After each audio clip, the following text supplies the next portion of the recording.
Welcome to Sholicast, the podcast all about Lolly and Shota, including Not Safe for Work. Sholicast is hosted by me, Hydro, and Dr. X. We're the developers of Insexual Awakening, a straight Shota visual novel game with incest, lollies, MILFs, onesans, and even a femboy character if you play Insexual Awakening 2, our sequel. If you'd like to play our games, you can download them at our official blog at barag.net/cyberhex. And if you'd like to support Insexual Awakening's continued development and this podcast, you can join our Subscribestar at subscribestar.adult/cyberhex. Enjoy the show. Welcome back to Sholicast, everyone. Once again, you're joined by Hydro and Dr. X, my fellow co-host. And for this episode, we are joined by CK. Welcome, CK. Hello. Thank you for having me. Welcome. So tell us a little bit about what your, well, we already know, but the audience may not know that you are kind of like the main moderator / administrator of Cute Funny, correct? Can you tell everyone a bit about what Cute Funny is for those who may not know? Yeah, so something I noticed that was happening on the internet, especially on places like Discord, that it was getting really hard to have a chat where lolicons could just be lolicons. And I thought that was a huge problem. I hate censoring myself in that way. And I've been banned off Discord 3 times. So I decided to host Cute Funny. And basically it's kind of like Discord. It's definitely a little bit different, but it is Matrix is the back end for that. And really it's just a self-hostable version of that last time I checked, it has 7,000 active monthly users, so there's a lot of lolicons on there now. Yeah, it's awesome. I've seen plenty of spaces where people post lolly stuff without worrying about getting moderated, like on Discord. And it's crazy you've been banned 3 times. That's crazy. Yeah. I mean, we've heard of people getting banned not directly from Discord, but because like they were on like a server that might have had like Lolly or Shota or something, and they just ban everybody who was part of the server, which is pretty crazy when you think about it. So it's very good that you're doing something like creating a place where people can join and are free to talk about lollies and Shotas too, because I'm on the server as well, and I know that you allow pretty much any kind of cute and funny stuff and lewd stuff on there, and it's great. Thank you. It's funny you mentioned the Discord banning everybody in a server, because I think that's when I really realized I couldn't keep doing Discord, and that it was kind of a bad idea to keep investing my time into that. Like I've always liked having and helping people have spaces to talk about the stuff they want to, but when like basically everybody in my Discord got banned, I felt super bad because a bunch of these people had their accounts for years, and I felt really guilty about that. So yeah, that's definitely a big motivator for why I started focusing on alternative platforms that I think are going to keep getting better and better instead of worse and worse, like Discord and places like that are. So when did you start Cute Funny? I started it in 2021, so its 3rd birthday was actually on the 4th of October. Oh wow, it was this month. Yeah. And that's great that you started it. I'm super glad that you did. Yeah, it is like Discord without having to worry about getting banned. And you've definitely been helping a lot for community, as you said. And that's really important, because we need like strong communities going forward. I really do. Yeah, thank you so much. And, I know it's definitely has a lot more quirks than Discord. And, I didn't develop it, but I think Matrix And why it's better than some of the other alternatives is because it has less quirks than some of these others. And I also think, kind of like Barag, it has a federated nature. So really anybody could host their own Matrix server and have their own rules on that. And that just makes it I feel like it makes it a lot more friendly just to having people join and feeling comfortable on whatever server they're on. Yeah, exactly. It's the decentralization that Koi was talking about in his episode that really gets around all the fucking corpo bullshit banning lolly shit all the time. Yeah. Yeah, like as of this episode anyway, recently there was a big exodus from X Twitter, surprise, surprise, because of more crazy like draconian rules that they put in place, like with the blocking feature and stuff like that. And so a lot of people went to Blue Sky. I'm just like, well, if you're into lolly or Shota, good luck on Blue Sky, because they don't allow it either. so that's why like a huge influx went into Barag. Yeah. And they had to do it. It was actually the server started getting like throttled because there were so many people trying to go to Barag, or there were already people who maybe had signed up an account there and then were just like, you know what? Fuck this stupid X Twitter platform. I'm just gonna go to Barag permanently. Yeah, I've seen plenty of people when that happened, even still now, people talking about leaving Twitter for Barag, and like the fact that it started slowing down Barag's servers, like that really goes to show like the amount of people who are into lolly or Shota is fucking huge, and a lot of people don't realize that. Like it is very popular, and obviously not everyone is open about it, but it is like a huge audience, honestly. Yeah, it is. It's big. Like it's very, very large. And you've probably seen that. Like when your Cute Funny server first started, how quickly did it build? Like with the number of people on your instance, like on your Cute Funny server. I think the first year was a bit on the slower side. But what I kind of just did initial advertising, I would post at places. And there's also a person who hosts like a learn Japanese learning group. And he noticed my server and thought it was a really good one. So he put it on like his list of Matrix servers he recommends. So if you search for list of Matrix servers, his list is still usually like the second or third result, so you can find it and you'll see Cute Funny on there. So I think that was definitely a big way I grew initially.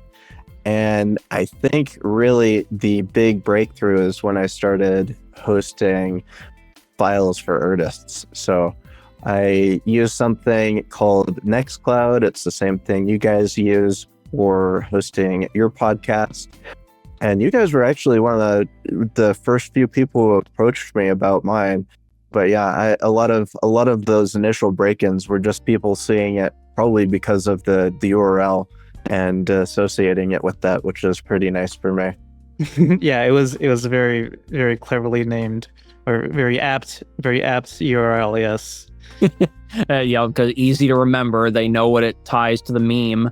Also, whoever that owner is of that learning Japanese thing, that they're obviously, if I'm gonna ever learn Japanese as another language, that's gonna be my go-to, because they added you as a Matrix server, and that alone gives them a lot of good cred. I was definitely grateful for that initial break-in from that. Yeah, and it has been very helpful for artists that they can have their stuff hosted on your server. And I even helped an artist get on your server because they were having trouble finding a place. The self-hosting thing, or like hosting on places that specifically allow lolly show, it has been really huge. I think it is one of the biggest breakthroughs for us so far. I'm glad to hear that. Yeah, and I'm really hoping I can do some things to improve it too. Like one of my ideas was to kind of have like a unified login for both the cloud and the the Matrix side. And I think it would be also nice if I could use that single sign-on to like make it so you could integrate it with like Patreon or Subscribestar. I don't know if Fanbox has that feature, but if it does, same with that as well.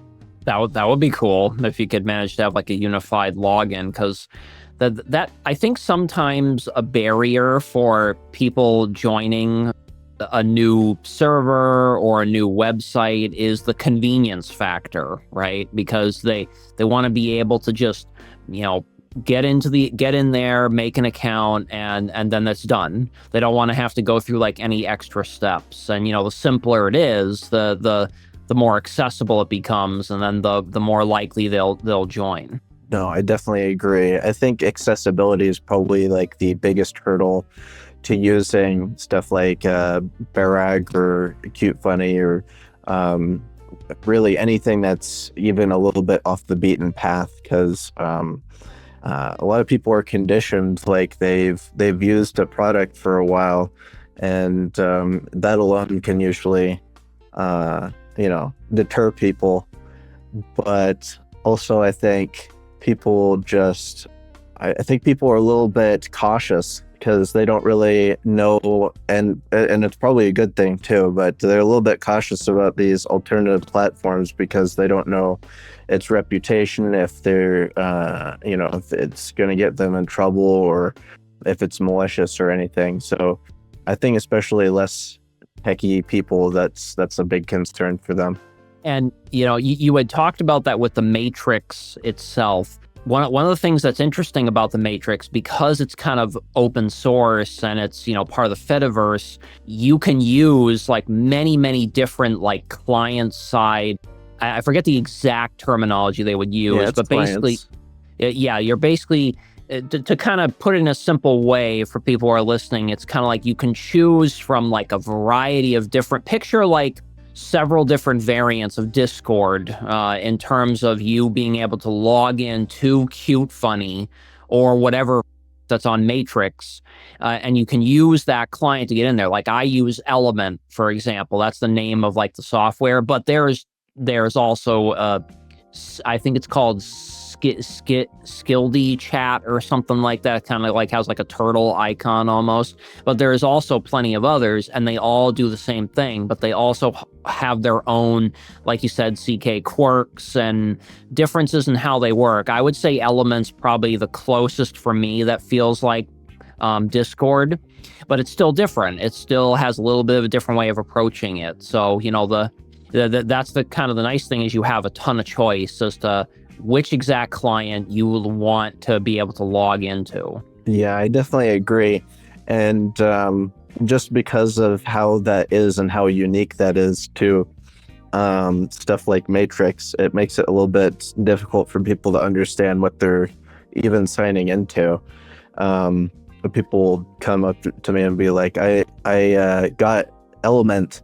Why can't I access your stuff? I'm like, well, it's because you signed up with a different server. yeah. Probably matrix.org. Yeah. Yep. It's that convenience factor, because that was kind of something I had to figure out too when I initially was trying to get it working. And I remember we had set up like an IA server or like a channel on Element initially, and I forget which Matrix entrance we used at the time. Lollyshow.chat. That's like which closed, so we moved it to CK's server. Cute Funny. Yeah, that's right. Yeah. And like the thing is I was having trouble remembering, like I was like, oh man, how do I get into that? So then I had to make like a whole new account specifically to log into Cute Funny on my end. And it was so like that convenience factor, if it can just be, if there can be like a client side thing that makes it super easy, then I think even more people will join. But I mean, the fact that you've got like 7,000 members is already kind of going to show that people will try to put in the extra effort if they can get a place where they're welcome and they can post whatever they want about cute and funny lollies and shotas, and so that's good. Yeah, thank you. I definitely agree. It's definitely the biggest thing. I also so something I think is really nice is that unlike places like Discord, where it feels like they just keep adding more ads for Nitro or whatever feat profile banner thing around your avatar you could have. I feel like Element and Matrix, for example, they have been working on a better way of syncing your chat. So that's kind of been like a huge issue, especially on mobile.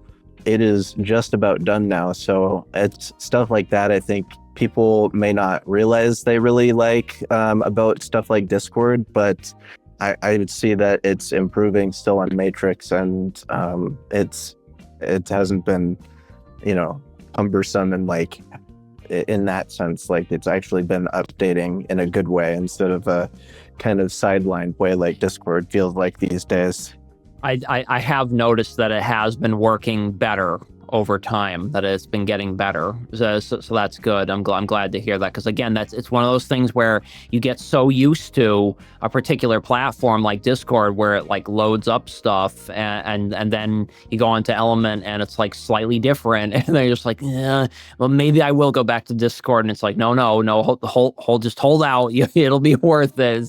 Just stick with Cute Funny or stick with a community, even if it seems a little more challenging to get set up. It's definitely worth it. So CK, you're a lolicon, as you said, but how did you get into lolly in the first place? So that's an interesting story. I think if we go all the way back to before I was even like watching anime and stuff, I have to blame My Little Pony Friendship is Magic for initially getting me realizing how much I liked cute things. So I only watched that till season 3, because if you've seen that finale for season 3, you'll understand why. But what it did make me appreciate is also just like I really like cute things, and so I started watching anime shortly after that. My first one I really watched was Kill la Kill. That was a fun one. I did like that one a lot. For sure. That one was crazy. It was definitely a fun first one, but I remember really liking Mako. It was like, dang, what is this like feeling in my chest of liking cute things, more or less. But I feel like I've also always liked flat chests. And so when I saw, I think it was just, I don't know why I was on 4chan B board. A lot of people question why they're on there. Yeah, seriously. You never really know. Yeah, you always find something interesting on there. But anyways, I was on there is the true story, and I saw the lolly thread, and I was like, holy crap. And that was pretty much the history. I was hooked after that. So it was that thread that was your true awakening, huh? Yeah, that definitely was. But when you first awakened to lolly truly, do you remember any characters in particular that you were especially drawn to? So one of my favorite animes ever was Nichijou. Nice. I watched that not very long after Kill la Kill. But something really nice about Nichijou is all the characters are super flat. Yep. Just the art style they make them. So that definitely made me love it even more on a superficial level, I guess, if you want to say. But I think probably my first real anime crush character is probably Yuko. It's a good choice. But I like a bunch of other characters. Yeah, I watched Nichijou as well. It was a very fun anime. It did get dubs in English, like maybe a couple of years ago or so. But I thought Yuko sounded a little too old in the English, personally, which often happens. The dubs. Yeah, I feel like she had the English voice actor had a really hard shoes to fill, because her Japanese voice is absolutely insanely good. And yeah, I mean, like I watched the English dub of the deer scene, and I was like, I felt like she was like the English voice actor was dying trying to do that, unfortunately. Yeah, it is big shoes to fill, because Yuko's voice actress in Japanese is great. So did you generally prefer Yuko over like a younger character like Hakase? Oh, Hakase is really cute too. Don't get me wrong. I don't know. I'm trying to think. What is the first real lolly character that I fell in love with? Because I feel like I definitely love really small lollies as well, but I feel like that hasn't really been a factor so much for me with like waifu material, I guess, if you want to say. So are there characters that are like on the older side, but maybe more having more petite breasts that you also like as a waifu sort of thing? Yeah, I'd say so. So I would say my two favorite characters, like of all time, it's probably no surprise, but I really like Riko from Made in Abyss. That's probably my favorite anime ever now. And I really like Reimu, especially when she's drawn smaller. So she's from Toho, and if in case you haven't heard of it, especially because her canon appearance is kind of leaves a lot to the imagination if you've seen any of Zun's art. But I really like when she's drawn smaller. I think it's a lot cuter, flat chested. The creator Toho like basically gave everyone permission to do whatever the hell they want with those characters. Is that right? Yeah, pretty much. So it's interesting, in Japan they have an odd copyright system, I guess. So what I understand from it is that the fair use isn't exactly a thing in the same way, but it's more like if the artist can give permission of how they want you to be able to use that. And I guess so that it's kind of a disadvantage and an advantage, because you can also get more rights than a fair use would give you. So with Toho, you can basically do whatever you want, and as long as you made it, I believe you can even sell it. So there's a lot of Toho dojins and projects. You can buy a bunch of them on Steam that aren't like really affiliated with Zune at all, but they can make money off of them. And a lot of them are pretty good too. I remember there was a bullet hell one. I remember Toho game That's how I first heard about it. with like fucking crazy music. I remember. Yep. For sure. That's how I got into Toho. So they're all the mainstream Toho games, the actual ones, are all bullet hells. And they have crazy music. They have they're not exactly MIDI, except some of the older ones actually do have MIDI versions of all the songs. But yeah, basically it has crazy music that and that's how I initially got into it. Is I just heard some of the songs. I was like, okay, I need to play this. And then I ended up liking bullet hells. And one of the coolest parts of the fandom for me personally, because I haven't like played any of the games or like anything like that, is that there's so many parodies. Like there's tons and tons, especially on the Japanese side, of course, but you still see it on YouTube. Like one of the ones that I remember the most was they adapted like a Japanese McDonald's commercial for You and Owen Was Her, that song. Oh yeah, classic. Yeah. Yeah, that man, that was like more than 10 years ago. Jesus. Like I think I remember singing it in high school. Man, those were the days of like YouTube poops. Yeah, honestly, Japan had their own version of YouTube poops. I don't know what they called them. I think that maybe they were called Mads or something like that. Might have been that. But yeah, like they've done so many fucking parodies, and it is really impressive the amount of work they do. Yeah, for sure. I think that's super cool that there's so much fan art of everything Toho. You can go on like Jailbrew or something, and like for Reimu, there's more art of Reimu of any situation you could possibly imagine than you could ever hope to see in your lifetime. There's so much of it. I love it, which is incredible. And you mentioned Rico, was that right, from Made in Abyss? Yeah, absolutely. Yeah, Hydro has watched Made in Abyss. I have completely caught up, and you know that I totally agree with you on Rico being extremely cute, and like it and what my favorite thing that I like though is that the creator of Made in Abyss is extremely based and basically has openly said like, oh yeah, totally lewd those characters and stuff, because I probably would if I I mean I'm sure that artist probably already, the creator probably has and it's just great to see like an artist that's openly that's got a popular manga and anime that's just kind of like, I totally would do it. Yeah.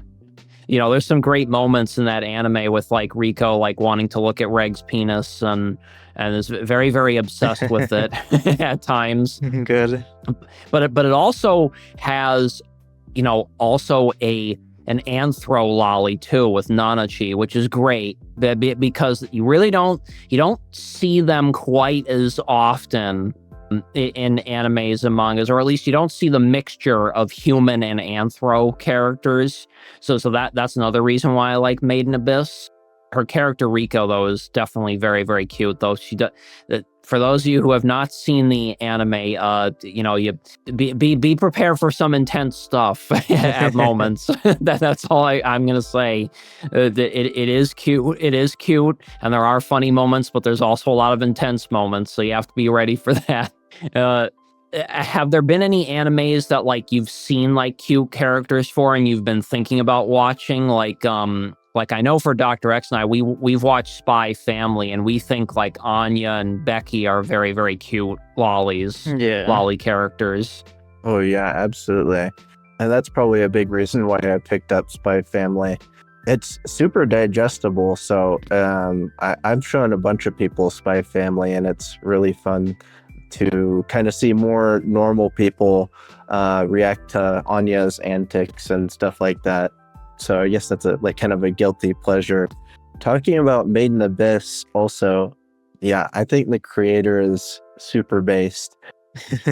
And, I think it's really nice to see that there's so many varied kind of interests that are put into it in the lewd aspect, or because it's kind of like a ground where there's lolicons, shotacons, and furries all in the same place, which is pretty cool. So I definitely appreciate that aspect. You gotta get to talk to, I don't talk to too many like furries on a regular basis, except through Made in Abyss. So I think that's definitely kind of a cool aspect of it as well. Also, the other thing to mention about Made in Abyss that you mentioned, yeah, I mean, it's rated R for a reason. But I really do like the story and how real it feels because of the, I guess, the willingness to depict the gruesome elements as well. It's just been really special for me overall. It is cool to think that Made in Abyss is able to bring together, multiple communities, because, in Sexual Awakening, that game was kind of unique too, because it had a Shota character as the main character, it had lollies, and it had MILFs, and it had One-sans, and usually they're in straight Shota games in particular, usually it's either you get one or the other, you don't get both. Definitely like in the Western like developers, that's almost unheard of. So It was really cool to see fans of the game say, oh, I really like the lolly characters, and then you get the people who are just like, oh, well, I'm not really into the lollies, but I do like the MILFs.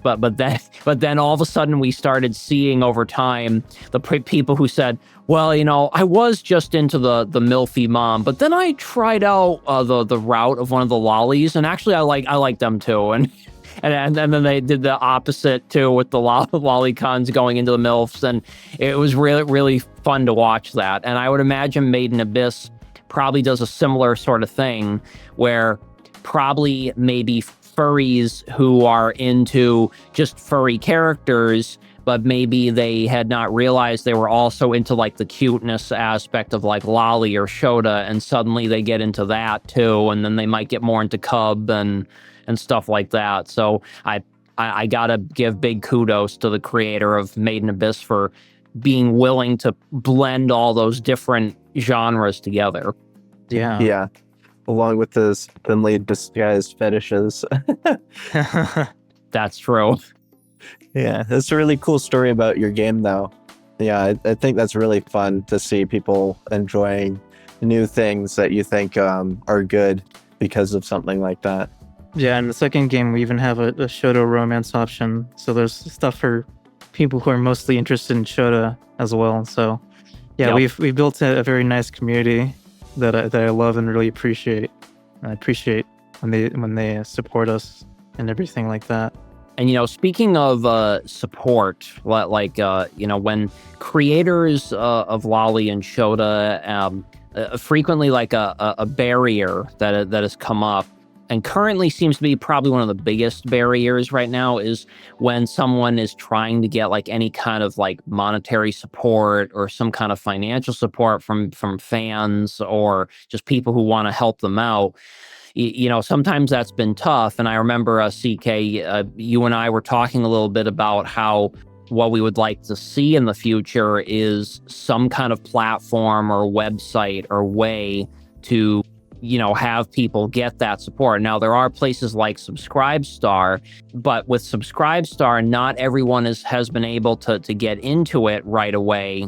We're honestly not sure why, Dr. X and I, because we've never really had issues like getting into there, but some people have, it's taken a very long time to get approved.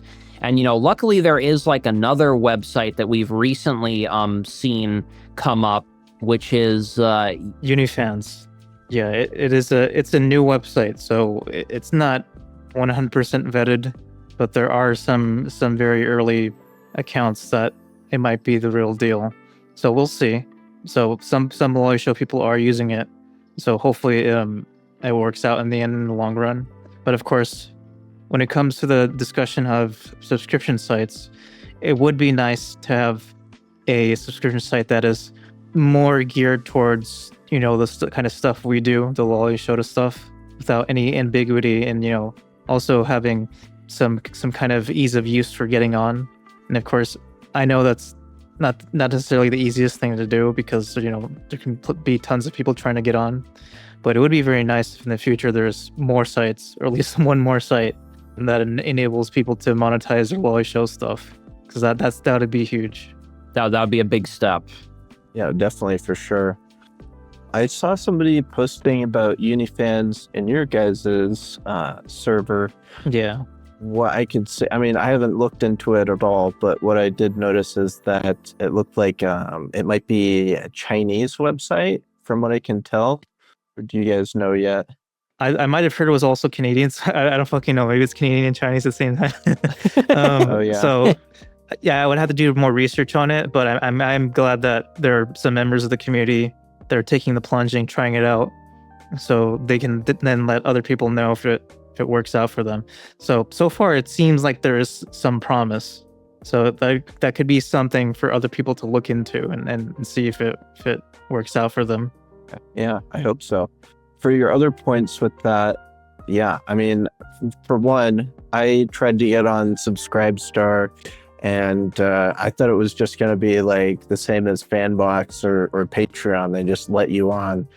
So I didn't really like prep my page or anything. And then I applied, and I didn't hear back from them for like 2 weeks. And so I emailed them, because that's what they say to do.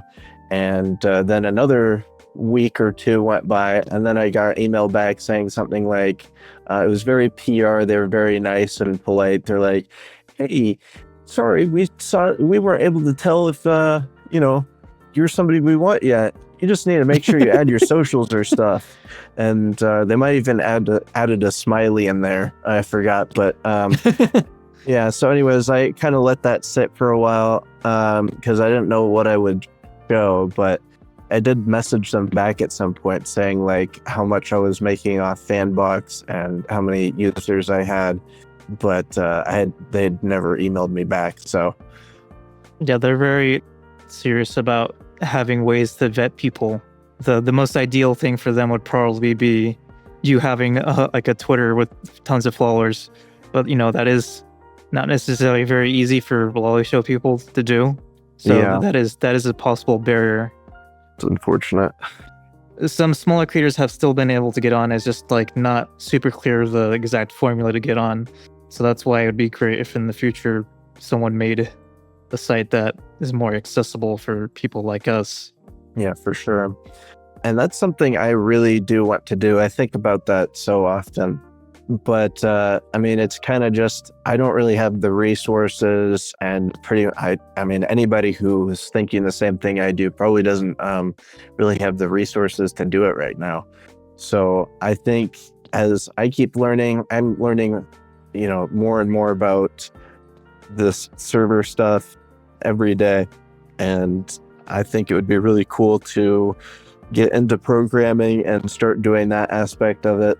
And hopefully as I continue to grow my sort of base, I'll have the funds to be able to kind of get something like that started, or like anything that would help artists and, just general cute and funny enjoyers get started with that kind of stuff. Yeah, I think the time is now for the community starts thinking about stuff like that. So we become more self-reliant instead of trying to rely on other sites that may give us some trouble and may be inconsistent. Relying on Patreon isn't very intelligent these days. Oh yeah, no, it's crazy to me. People are still using Patreon for their lolly stuff. I mean, there's even some issues with the furry art. If you're doing furry art on Patreon, it is rather inconsistent with what they allow. So like even that, it's just crazy to me. Yeah. I remember Dr. X and I mean, this was like 3 years ago now, 4 years ago, like Dr. X and I even said to ourselves, you know what, if I can guarantee that if Patreon is banning lolly and shota and incest and all that other stuff, they're definitely going to go further than that, because there's nothing stopping them from doing that. And, that there were still some people who would stay on there who didn't think it was going to happen. And then sure enough, down the road, they're just like, well, if you depict any anthro characters with any kind of animal genitals, that's not allowed. And also, you can't have anything that implies mind control or any kind of hypnosis. And then on top of the inconsistency, it's like you said, CK. I don't know why people would even bother being on there risking it, because I've seen some examples of people who've had pretty big large amounts of income on their Patreon, and they use it as their primary source of income, and all of a sudden Patreon just banned them with no appeal, no like response warning thing. They just banned them, and that was it. They took away all their income. So it's like that is really bad, and we don't want that to ever happen to any creator in general. But the lolly and shota community certainly knows about that kind of struggle, especially when it just comes to just having followers. Like even like big creators. What was the name of that one creator, Dr. X, that did that Anya animation where like it was Anya like tonguing your forger's ass or whatever? Oh, DR has done. DR, yeah, yes. he's done some of that stuff. DR had an enormous following on Twitter. I think DR had something like 250,000 followers. And that account got completely wiped out because of the Anya forger thing. Did he even make it? Because I think. Oh yeah, I don't think it's possible to kill DR. I think he's immortal, honestly. But what I'm saying is it's like, when you have that many followers and then your whole account gets destroyed and you have to start from scratch again, that can be very demoralizing, especially if you're if you're a big creator like DR, you can regain those followers. But if you're smaller and just starting off and you get a few thousand followers and you're feeling pretty good and all of a sudden you get banned, it's... Well, we don't want people to lose their motivation to create and be able to make, lolly and shota stuff. Yeah. What I have seen recently is some people are ending up making their own sites and putting a subscription thing on it on their site. So that's a possible thing for people to do as well.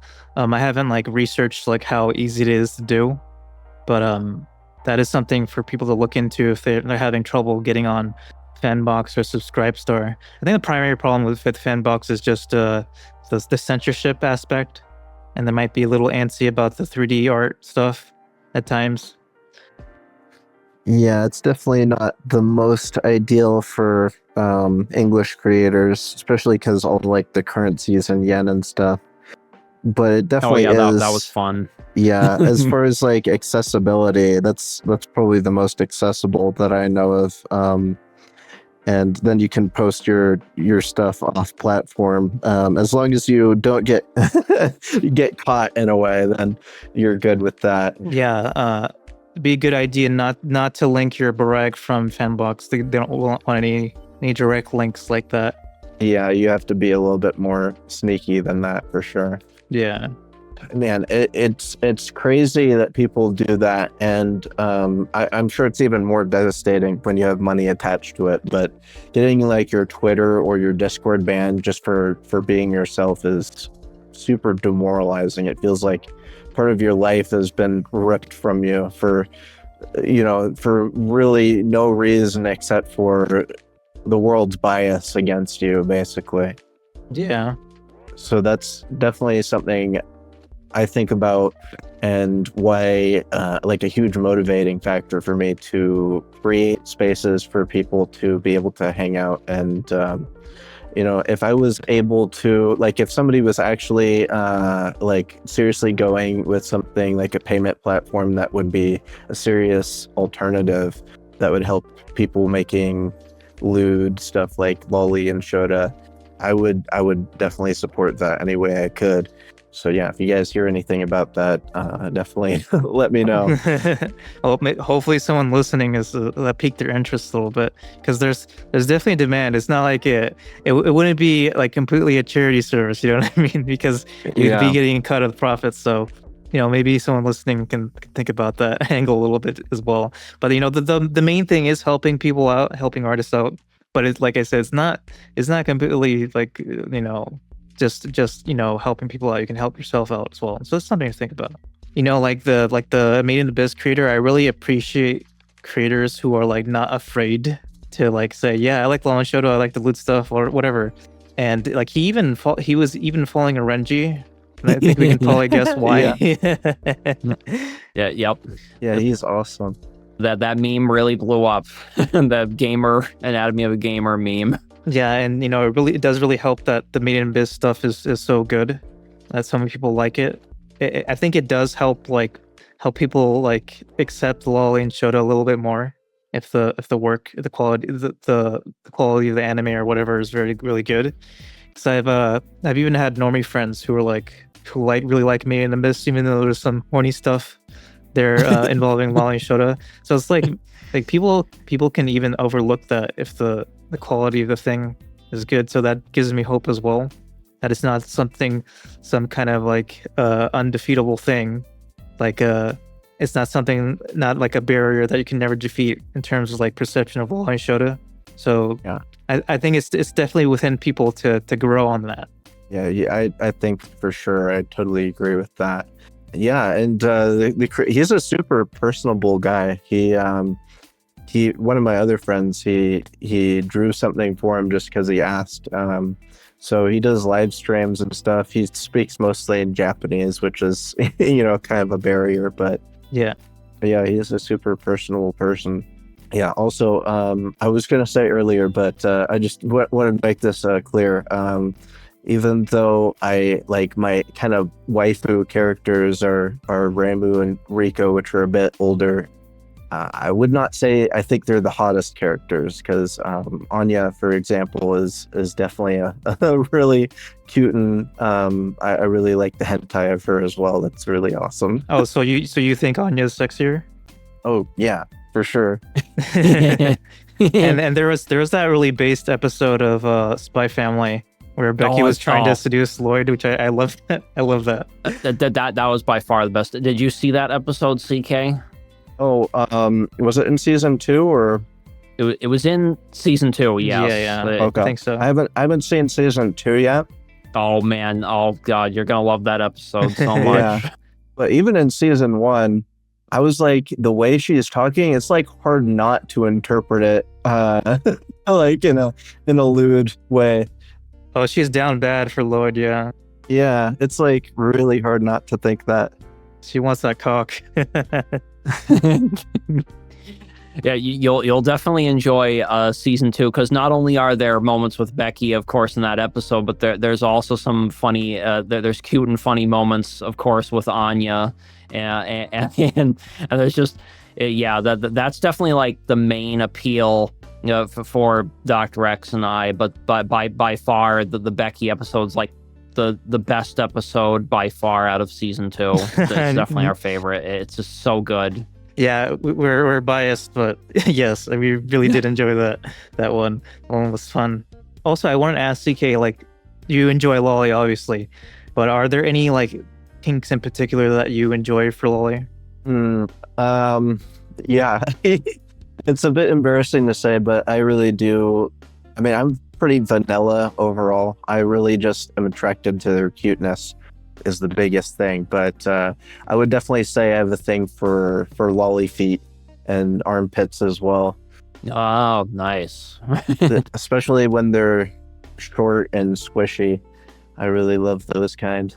What about tummies? Is that good too? Oh yeah, absolutely. And like that and Dr. X describes like the what's the part of the chest, Dr. X? Okay, so maybe you'll appreciate this as well. But when the chest is so flat that you can see like a little bit of the pectoral muscles on a lolly's chest. Are you into that? Oh yeah, absolutely. I'm all for. Oh, I love how you said, "Oh yeah, yeah." Oh yeah, yeah. Per flat is what I call them. yeah. I love that. It's great. It's a little bit of androgyny, kind of helps. Oh, absolutely. So with the feet, does that include like foot job stuff as well? Yeah, absolutely. Really, so I'm not much of an artist. I don't want to give anybody the wrong idea, but I did really want to draw and kind of get a little bit better at it. And I think the way I actually got into feet was just because when I was trying to draw them, I started noticing them a lot more, and then that basically got me into them. Oh wow, that is an interesting story. Yeah, I didn't expect it was like through drawing, but that's cool. Well, then you must love Highware then, because Highware is, man, he is like a master at the feet stuff on lollies. Like he does amazing feet work. Let me see. I don't recognize the name, but I may have seen his work before. If you like Lolly or Shota, you got to check out Highware for sure. Yeah, you've had to have seen Highware's works. You had to have, because he's on Brig as well. I'm looking at his account right now. Oh, heck yeah. I'm a big fan. Just looking at this, yeah, I've definitely seen a few of his pictures. Yeah, because I work with him on DGen Comics. And I did that like Pokemon 1, the Spoils of Victory comic. I did the Small Tight Spaces comic with a very cute like black lolly. The feet stuff, if you like feet stuff and you like armpit stuff. Oh, I don't know if Highward does a ton of armpit stuff, but if he did, it'd probably be fucking amazing. and so yeah, I'm just thinking now of like some different animes you'd probably love, and Dr. X, I think we know what CK would love. He would love Miri and Buddy Daddies. Oh yeah, she's very reminiscent of Anya, but even like I would say she's even more of a sweet character. Yes, very cute and very very sweet. I think you would enjoy that if only for the lolly. But I think the story is also nice, and then the main characters are also very personable. So that's something you can look into. Honestly, Hydro and I have been talking about it, and we do consider it a better spy family in a way. Oh heck yeah, it is. Yes. Yeah, it aired not too long after it too. I remember seeing stuff of it, and but I never thought to watch it for some reason. Yeah, it could be worth a try. I'll definitely watch it. I think I would definitely enjoy that. So you told us your story for feet, but what's your origin story for armpits? That's even funnier. So I said Reimu was my favorite, one of my favorite characters. So her dress she wears, it's a sleeveless dress. It's a shrine maiden sort of outfit. It has like, you can see her shoulders and the top of her arms. And she is kind of like, has like kind of a meme name as the Armpit Maiden. So I Nice. think definitely just my love of Reimu and the fact that she there's a lot of art with her armpit showing got me into it for sure. That's cool. Oh yeah. Her outfit does have her armpits showing, so I can see why you got into that. It's like it is kind of lewd in a way. Yeah, for sure. And what's funny is that Rico, her outfit, especially later in the show, has armpits as well. So Oh yeah, that's right. Yes. Yeah, that's right. he's kind of known for having armpits showing as well. So I say Reimu got me into armpits and Rico kept me into armpits. I remember when Rico did have her outfit change like that. I remember I did like it. I was just like, oh yeah, I do like this look for her. It is really nice. Do you think the Made in Abyss creator? Do you think he's into armpits? He's probably a little bit. He seems to be into a lot of stuff, but I think he definitely is a little bit because one of the fan pages he does. So in the manga, he does like a fan service sort of page at the end, and he'll like have. There's actually just straight up nudity in the manga, Yeah. but in the fan pages, it's like very intentional. So there's one of the more recent, I think it was 2 volumes ago. It was literally Rico. She was cooking, and then she like lifts up her arm, and she realizes that it smells a little bit, and so you get a picture of her smelling her armpit, like in full view. I mean, that's the fetish as well. just that. Yeah. So people can imagine Rico's smell. Yeah, imagine the smell. Yeah. Probably like girl sweat and dirt is what I imagine. And she's always adventuring. I'm not really into the smell aspect too much, but I'm not like grossed out by it, I guess. But you can always imagine like a nice smell from her armpits if you want. Yeah. Like a nice I girly guess smell, so. perhaps. That's the power of lolly. True. I always thought it was funny that both Rico and Reg really liked Nanachi's soft fluffiness, and you could definitely tell there was definitely lewdness to that, and it was great. Oh yeah. And I really liked that. I think Nanachi is like gender ambiguous. Like you're not really sure what parts they have. Is that right? Yeah, so the official thing is, I guess a little bit of a spoiler, but before she was a furry, well, I say she, but before they were a furry, there was a gender, and now there is no gender. So that's the official lore.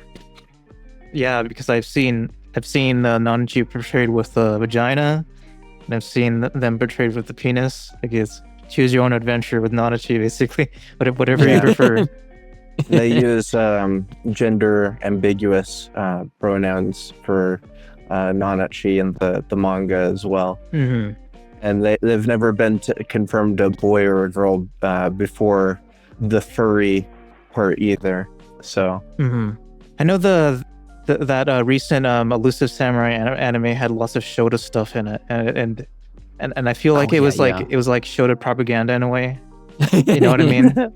Because the show was good. Yep. The show was good. Yeah, it was. So it's like it was really fun. Whenever there's like a good show with lolly or Shota in it, it does feel like propaganda. like we're creating more lolicons and Shotacons, or at least like having more people awaken to it. And I really love to see that.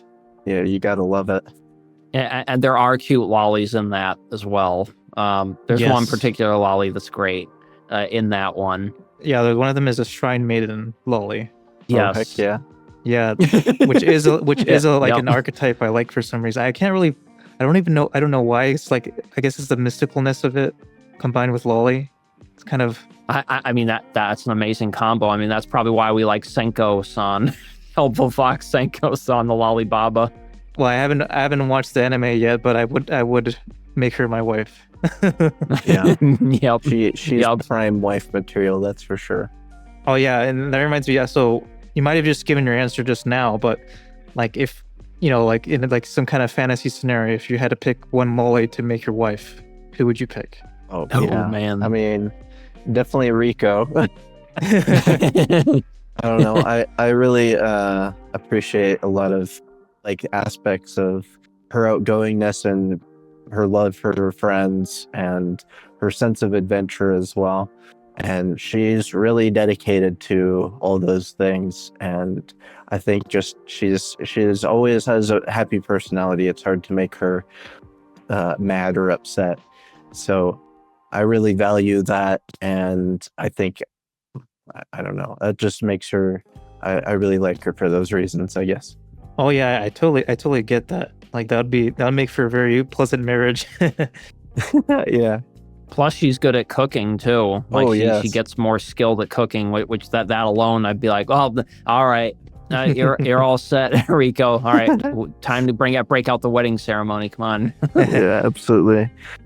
And I like Reimu for she's definitely a different character than Rico. She's very smart, and she's also kind of lazy, but she also really cares for her friends. And when push comes to shove, she does have a sense of duty for the Jin Sokyo, what she's basically the guardian of.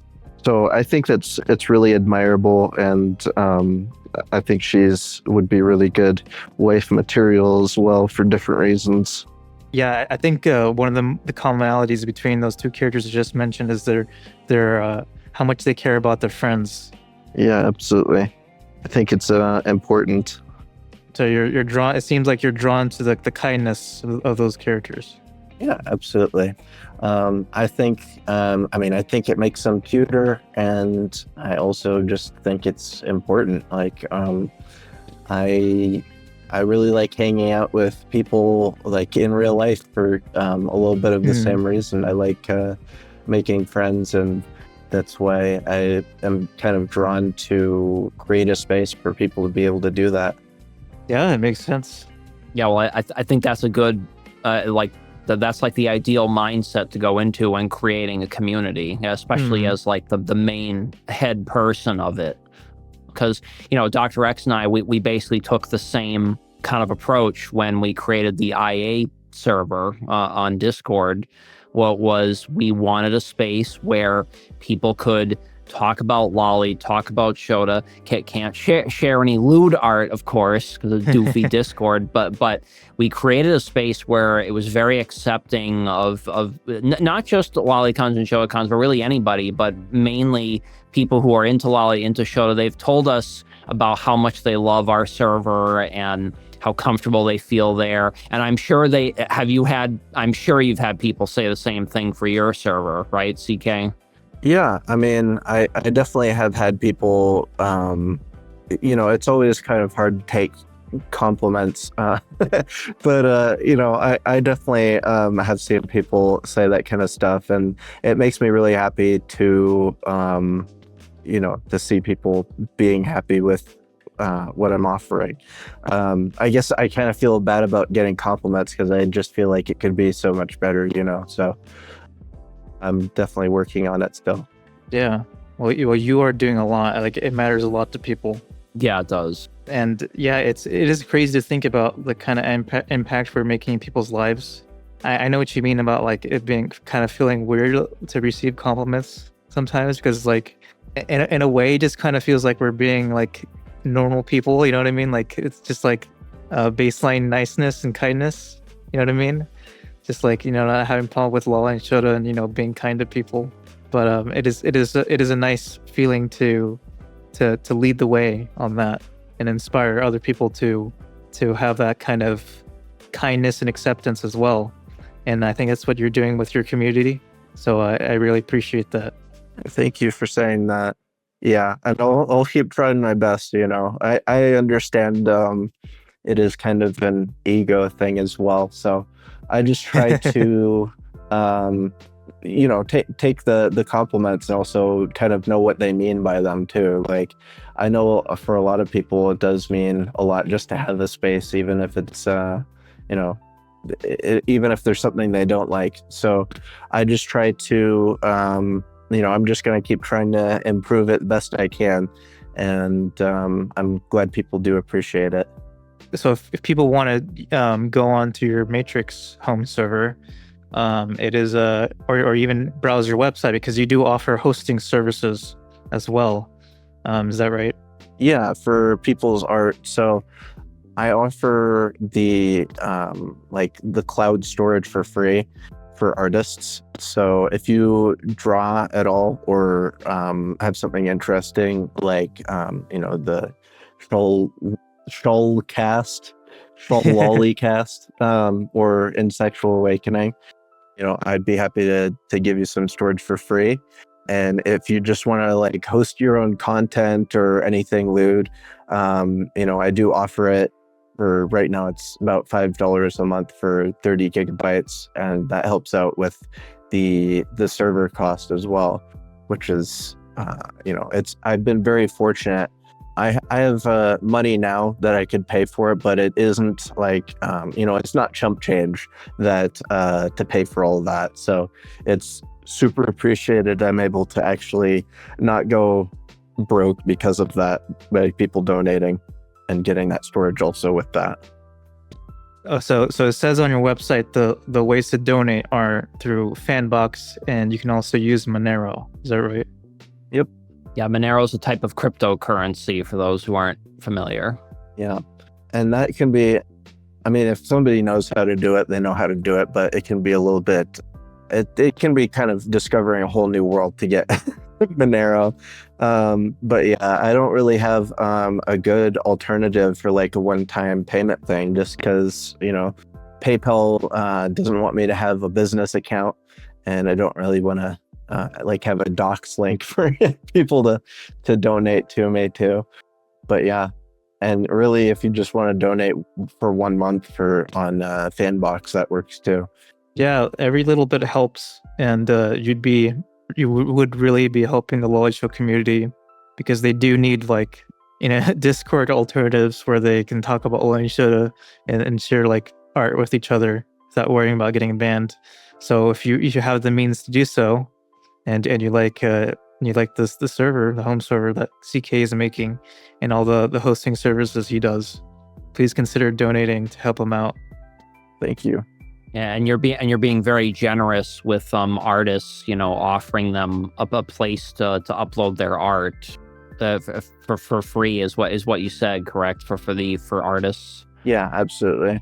I know artists need it, and it's also like a platform that they're probably not very familiar with, but it's made me really happy to see people actually be able to use that, and to great effect after getting banned from Mega or whatever they were using before. Yeah, well, we can attest that Dr. X and I have really appreciated how good and reliable those servers have been. And anytime, the server has had some kind of technical issue, you've been on top of it and fixing it. And it's worked extremely well it's where I put DGen comics. It's where I put IA build and Sexual Awakening builds. It's where we put Sholicast stuff. So, we definitely can vouch for CK's amazing server and his awesome, cute, funny platform. So please be sure to check him out. And, we'll provide the links in the episode so you can see where to go in order to check him out, and consider supporting CK as well. Like Dr. X said, every little bit helps, especially for a community like ours that has so many fans. We want to be able to have bigger communities and bigger places and more centralized places for everybody to go. Yeah, so thank you for everything you've done for the community, CK. Oh, thank you. And thank you guys as well. I think your podcast is really cool. I think it's really cool you guys have made a game and all the effort you put into that. And if anybody is listening to this that isn't supporting these guys, I definitely would as well. Because, I think it's a pretty cool thing doing the podcast and all that. Thank you. I really appreciate that. And thank you for being on. It was so much fun talking to you about Lolly and stuff. It was lots of fun. Thank you.